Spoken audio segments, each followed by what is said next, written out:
And welcome back. You're watching Sunday Agenda on Sky News. Leading African-American public intellectual and social researcher Professor Glenn Loury has been in Australia this week.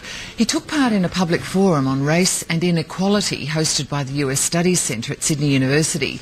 American and Australian scholars came together to assess the latest research into social inequality from perspectives of race, immigration, gender and class. Glenn Loury is the Merton P. Stoltz Professor of the Social Sciences and Professor of Economics at Brown University in the United States, and I caught up with him after the forum. Professor Glenn Loury, thanks very much for joining us. Oh, it's very good to be with you, Helen. Now, as an economist who analyses social inequality, how can you say how it adversely impacts an economy to have social inequality? Can we measure how negative an impact that can be on an economy? In principle, I suppose you could. There is, after all, the lost potential from individuals who don't develop their full human possibilities if they're trapped. And then there is also the cost of crime and welfare and other such. But there's the moral cost, and I think one would want to include that in the equation somehow. So social inequality, there's no doubt in your mind that it holds an economy back, it holds a country, a nation back? Well, yes. I would say social inequality, severe, protracted social inequality, concentrated on particular peoples, African Americans in the United States, just to take a case. It holds an economy back and a society back from being all that it could be. Yeah, so I guess the idea or the ideal is that you try and keep reducing social inequality in a bid to really lift people up, and that dramatically improves everybody's standard of living? Not automatically, not necessarily. There are going to be situations where one will have to make choices or trade-offs. But I think the long-run investment in human development is, amongst other places, one way of society putting down money now in order to get a benefit in the future. Human capital. Why haven't we been able to make really impressive inroads into reducing inequality? Because I presume you would say we have not been able to do that. Many reasons, and I might say our lack of will would be primary among them. But I think there are also puzzles in the United States. The quality of education for the low-income, inner-city, urban minority populations very poor, and we don't know how to make it better. Many things are being tried, and much could be said about that. So a lack of knowledge, but perhaps also a lack of will. But haven't we had decades of things like income or attempts at income redistribution, at attempts to make education really equal for all? Why would we think, yes, we have, that that's a process that comes to an end? Why wouldn't we recognize that in the ongoing developments of society, there will, as it were, always be some who are disadvantaged among us, and we commit ourselves to institutions of redistribution that are a permanent part of our political infrastructure. We do have those, though. I mean, we do permanently commit ourselves to income redistribution, don't we? Yes, and what I'm doing is questioning the premise that somehow that's a problem that is to be solved, rather than a condition that is to be managed. So, and what do you think the answer then is? That there is an answer, I doubt. But I think if we frame the problem of inequality in terms of human development, and if we look to the places where either youngsters are or are not getting what they need to become all that they could potentially be, we'll be focused in the right place. So are you essentially saying that you don't think that inequality, social inequality, can ever really be eradicated?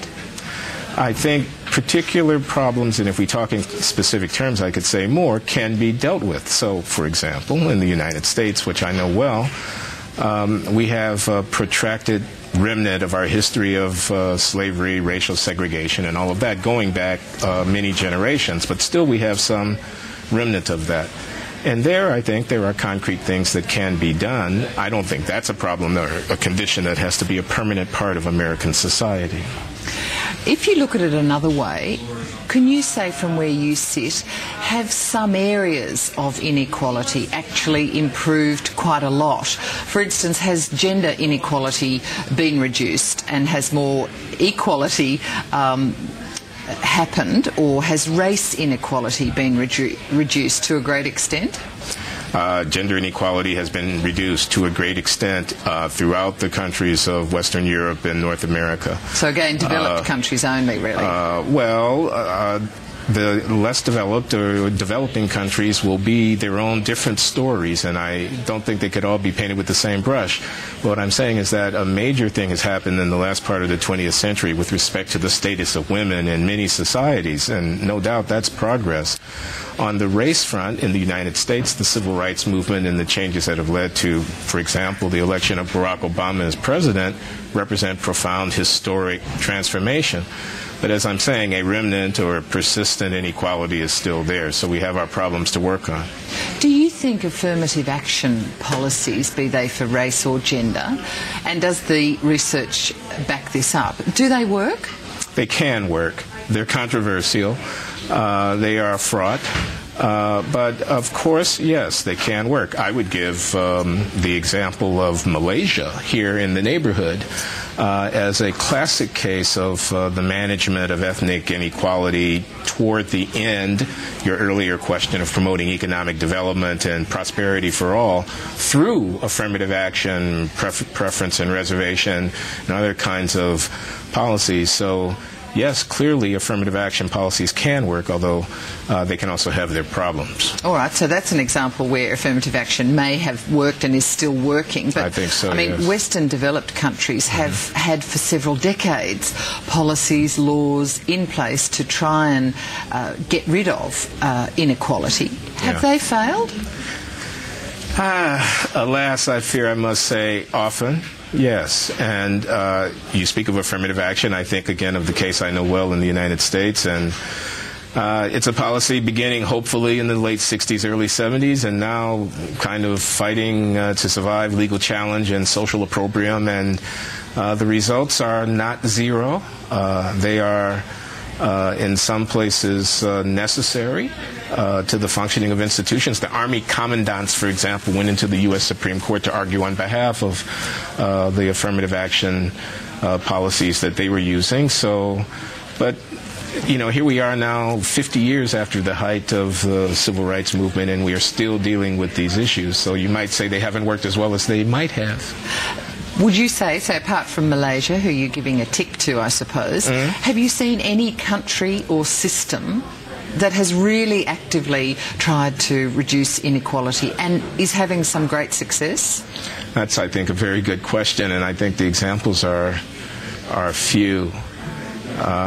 You know, the counterpoint to Malaysia would be perhaps India, where the positive discrimination on behalf of the backward caste and tribes are deeply entrenched, written into the basic law of the country, profoundly controversial, likely not to be very effective. So anyone on the positive side?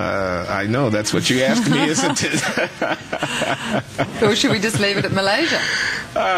Yeah, I think we're going to have to, because I can't come up with any other examples of, you know, deeply structured. I mean, the disaster cases are everywhere we look, right?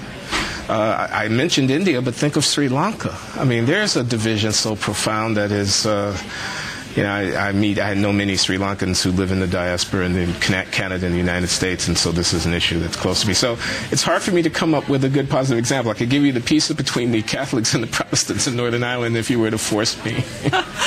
On that note, we will have to leave it there. But Professor Glenn Loury, thank you so much for coming in Helen, and discussing it was my that with us. pleasure. Thank you.